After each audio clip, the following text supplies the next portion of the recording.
Welcome back to the Syndicate. In this analysis, we're back to hoarding more chess weapons and uncover how you should keep the rat alive and turn their own piece against their entire organization. Our first tool comes right at move 4. In this setup, Black willingly hands over the territory, so we're here to exploit it. We need to flood the center with our mob, while the opponent is too lazy to claim it. E4 was the best play on the board, but I sent Don Colt to F3 instead. My opponent tucked his hitman into a sniping position. I castled, but Chipface, that obsessive accountant, insists on H4. He wants to keep our hitmen from being kicked around by some low-life mob. After a few moves, I played too aggressively instead of optimizing my syndicate. In this business, the golden rule is simple. Keep the central pawns on the board as long as possible. Crank up the tension and let them sweat. But I ignored my own creed, and like a free gift giver, I initiated an exchange on D5. That move turned his mediocre mob on the C-file into a powerhouse in the center, giving him room to breathe and a prime spot to park his Don Colt on C6.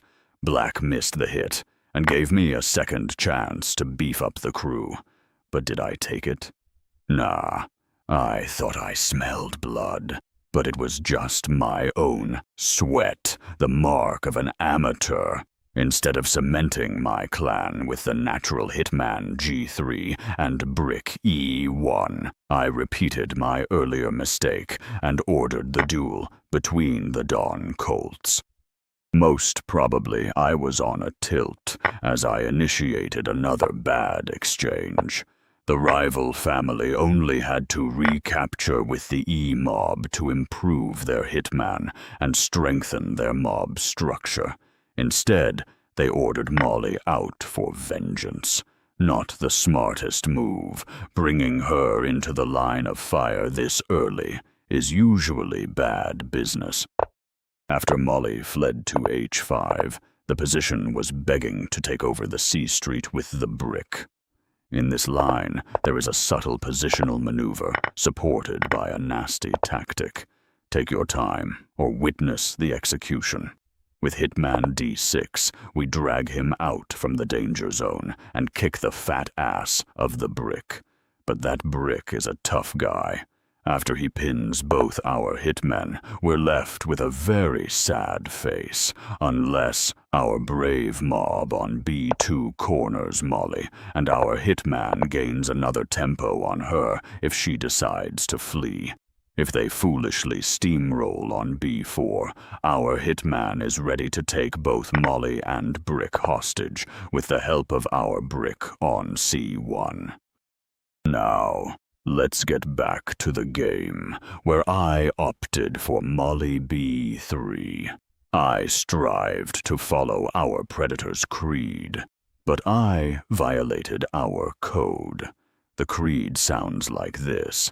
Position Molly to a square where she can't be kicked around, but she can terrorize one or multiple targets or eye entry points into the enemy's base. Furthermore, using her for defense is bad business, so liberate her as soon as possible. From B3, she is pinning the E6 mob, converting him into our rat. Now you can use the creed to punish my lapse in judgment. All right, you had your chance. Don Colt A5 is a nice try, but the solution is Molly B5.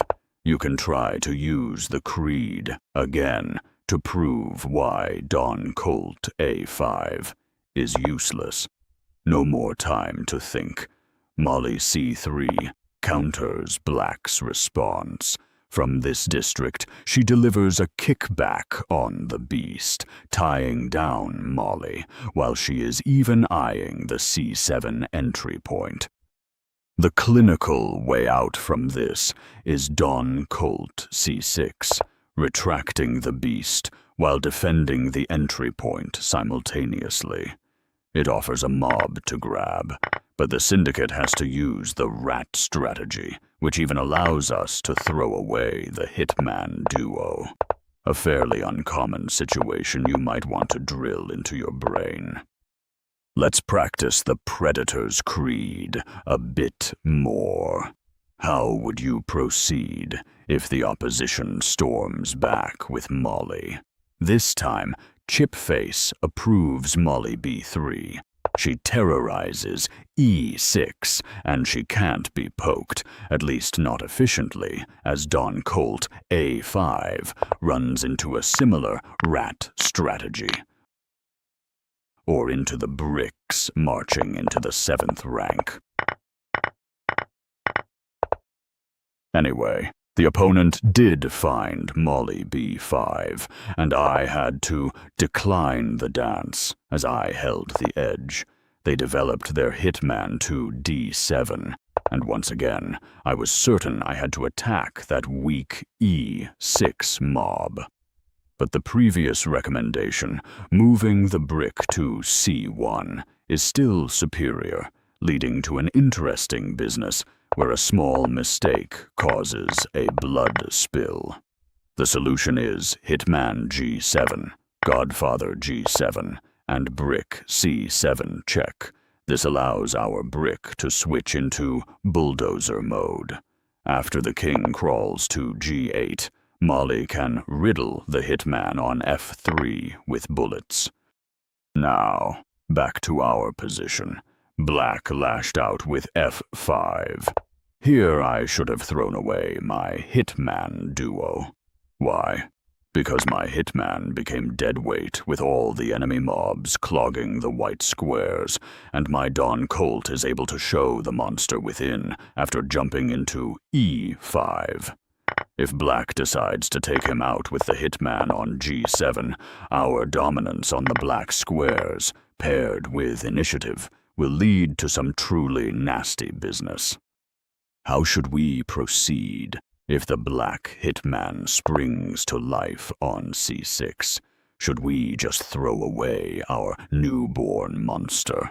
For the final liquidation, yes. After the exchange, the opponent loses his hitman duo, and more importantly, 2 more pieces join the ranks of the dead weight beside their spy on E6. One of them will fall, and leading the game straight into a clean 2-against-1 pawn endgame. Here is another situation where you unleash the rat strategy. We can terminate the E6 mob, but that thug is our rat. We keep him alive until the rival manages to actively defend him with their hitman. But Black is on the edge of a blade here. If they lose their good hitman, the syndicate takes its toll. We reactivate the rat strategy, and our Chupacabra soul awakens, feasting on the prey as they bleed out over the next 10 to 20 moves. We slowly and gradually squeezes the opposition before the final death strike. This tactic has become one of my favorites due to its minimalist, cold-blooded nature. We might gain nothing more than a passed pawn, but in a Molly versus Molly standoff, that is all it takes to be decisive. Anyway, back to the front, where the 2 queens are tearing each other apart. My edge has all but evaporated, and I've made a tactical error. I maneuvered my hitman into a position where Black can gain tempo on him, forcing my hand.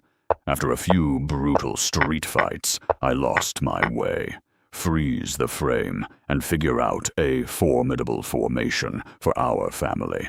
Fishy sticks to hitman D2, and at first I didn't see the angle.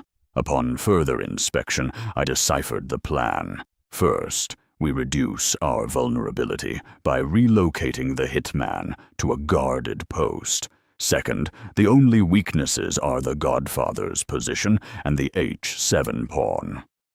Our Dawn Colt is a constant threat from g5 for both. If black dares to challenge him with h6, he becomes a sitting duck for our hitman. Moreover, by sliding the hitman to e3, we prevent a useless clash between the bricks. That leaves us with more muscle to storm the Godfather's position. In the game, I played hitman to d6. But a few moves later, I blundered the whole syndicate and paid the ultimate price. That's the cost of doing business when you get sloppy. I was so eager to hunt down the mob on e6 in this game, and didn't realize I could use him as a rat.